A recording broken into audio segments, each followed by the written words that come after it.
And again, lots of different components that are uses of green streetscapes and the like. And I wanted to, as we near the end here, before we get into questions and answers, I wanted to harbor back to this breakout. The major components, just try to take a visual picture of this breakout so that you understand what goes into creating a green, sustainable home. Again, you're going to be looking at energy, you're going to be looking at water efficiency, you're going to be preserving the site, and again, that relates to just preserving the trees, not limiting the amount of traffic on the site if it's a construction site, using materials efficiently, such as your lumber and so forth, and then encouraging the subs and so forth to use less, not to use less, but to create less waste, and then recycle the waste that's generated instead of sending that to a landfill. There's many companies now, I'm sure you have that here in Chattanooga, that actually would drop a dumpster, typical construction dumpster on site, and instead of throwing all your waste in dumpster A, you throw it in dumpster B. And the dumpster B is taken to an off-site location and that's actually broken out. All the components are dumped out in a big warehouse, and they separate all the wood, and they separate all the metals, and they avoid sending about 75% on average of the waste to the landfill. So you reduce the amount of construction waste that goes to the landfill by 75%, and that's actually the standard. That's the easy, that you can actually bump it up into the 80s and 90 percentile, but reaching 70 to 75% is easy. Can we go back a couple slides? I accidentally clicked the button. Yeah, there we go, sorry. So again, this is the chart I want you to keep in mind. That last component here is the indoor air quality, and that's key. Many of us don't understand that actually the indoor air quality in our homes and our offices is often poorer than the outdoors because of all the off-gassing of materials and carpets and so forth. So we need to be mindful of the environments that we're living in, not just because we want to create green spaces and use less energy and use less water, but because it's better for us. It's better for our health. We'll be more productive. The cities and the governments will like that because we'll be more productive and contribute more to the tax base. So again, it's a complete cycle here that we need to be mindful of. And again, I'd encourage you, if you're existing homeowners, we've highlighted a couple things that you can do to create a greener residential space.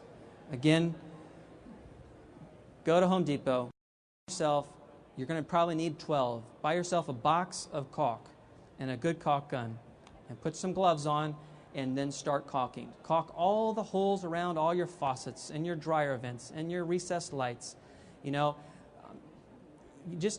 have to start with the basics, and that's the basic thing that you need to start with. And then look at your shower head. I mean, replacing a shower head is going to cost you $40, and the return on investment is less than a year.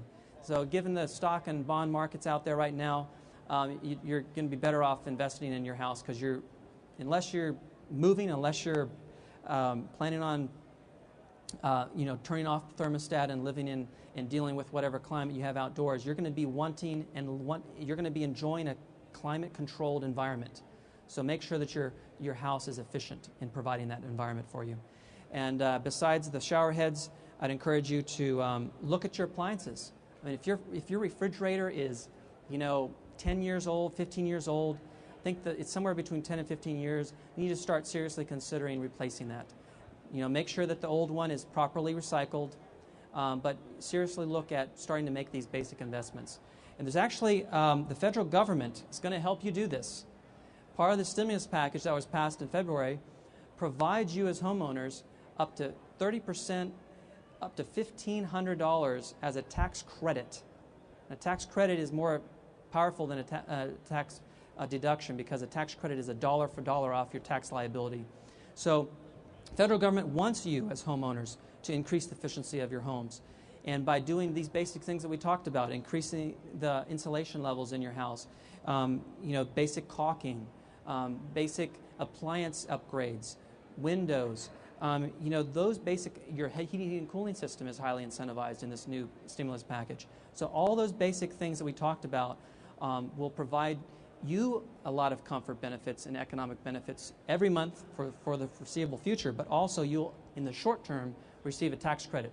And that's key, and I hope you guys know about that, but that's a key part of the stimulus package that was passed, and people need to be taking advantage of that.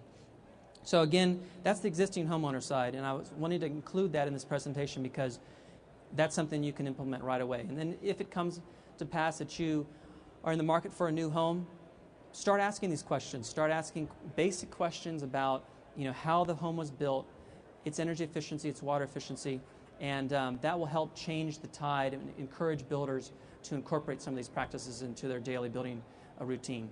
And then if you do get the fortunate opportunity to build your own home someday, definitely look at making sure that the builder follows these certification guidelines. Starts with Energy Star, it moves on the way up through Earthcraft and Lead for Homes program, and you'll be creating a much more durable structure that's more valuable in the end.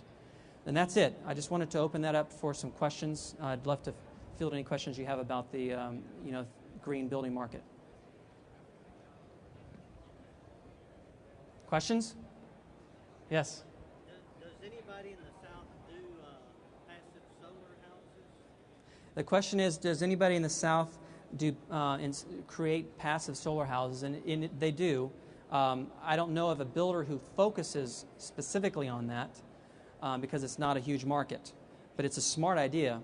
And any of these green certification programs actually encourage you to properly orientate the house if you have that opportunity. If you're building yourself a new home and you have a lot that you can position the house, it doesn't have to be one of these underground houses, which are cool, but it doesn't necessarily have to be the extreme. It could just be simply orientating the house appropriately on that site.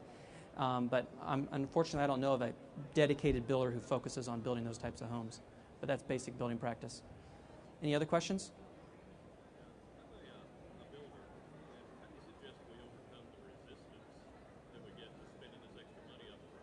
Well,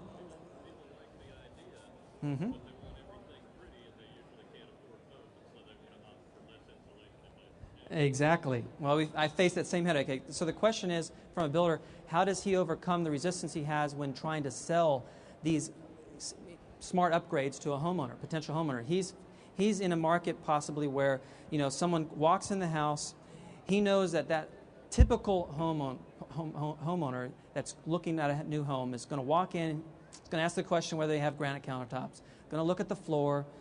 They're not going to ask whether there's low VOC paints. They're not going to ask questions about how much insulation is in the walls and what you did in the crawl space or the basement.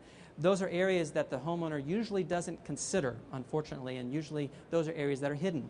So he's faced with the challenge of trying to upgrade those significant components that aren't easily viewable and sell those.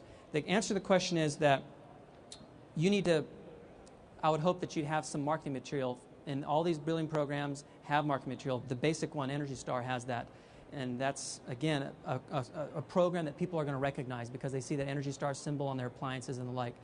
And you can just simply show them. They have breakouts and case studies where, home A versus home B, utility costs every month for the foreseeable future. The day they take possession of your home that you built them, cross the threshold, they're going to be saving money because the slight incremental cost increase on their monthly mortgage is less than the savings every month on their utility bills.